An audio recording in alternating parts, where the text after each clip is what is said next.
జరిగిందని. సో రైతులకు కోత కూలి కూడా రానటువంటి పరిస్థితి ఈ సంవత్సరం నెలకొంది.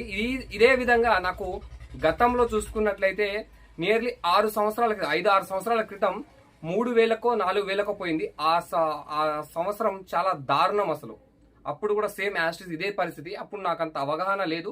సో మా నాన్నగారు ఫామ్లో ఉండేటోరు. బట్ అప్పుడు కూడా సేమ్ పరిస్థితి. కోత కూలి మందం కూడా రానటువంటి పరిస్థితి. ప్రజెంట్ ఈ రోజు కూడా కోత కూలి రానటువంటి పరిస్థితి. అప్పుడు కూలీ చూసుకున్నట్లయితే 150 రూపాయలు ఉండే, ఇప్పుడు 350 రూపాయలు 300 రూపాయలు ఉంది ప్రజెంట్ కూలీ రేట్లు.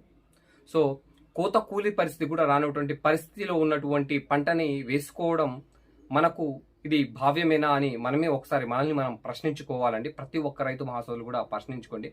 అండ్ మనము వీలైనంత వరకు ఈ యొక్క మిరప రేటుని పెంచాలి అంటే ఖచ్చితంగా మనము మిరప సాగుని తగ్గించుకోవాలండి.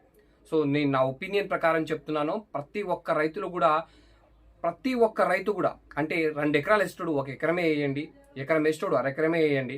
ఆ విధంగా మీరు ఖచ్చితంగా మిరప సాగుని తగ్గించుకున్నట్లయితే ఈ యొక్క ఏదైతే మిరప రేట్లు తగ్గాయో అండ్ ఈ యొక్క 13,000 ఏదైతే ఉందో అది తిరిగి 16,000-17,000కైనా వెళ్ళేటువంటి అవకాశం ఉంటుంది.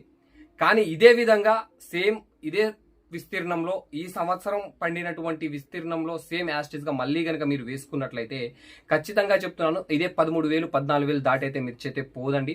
అండ్ ఇంకా తగ్గుముఖం అయ్యేటువంటి అవకాశాలు కూడా క్లియర్గా కనబడుతున్నాయి. సో కాబట్టి వీలైనంత వరకు మిరప సాగును తగ్గించండి.